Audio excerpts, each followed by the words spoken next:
Palit tayo ng battery mga idol. Kasi isang taon na tong battery natin. Ayan o. Nagbubuga na siya ng tubig. So kailangan nating palitan. So 1 year lang talaga capacity niya. So yung palit tayo ng battery. Tayo na force. Si boss.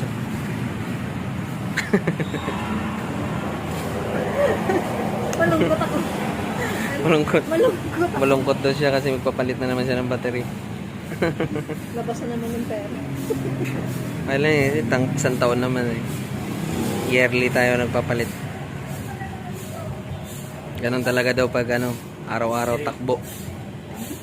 Araw-araw takbo yung sasakyan.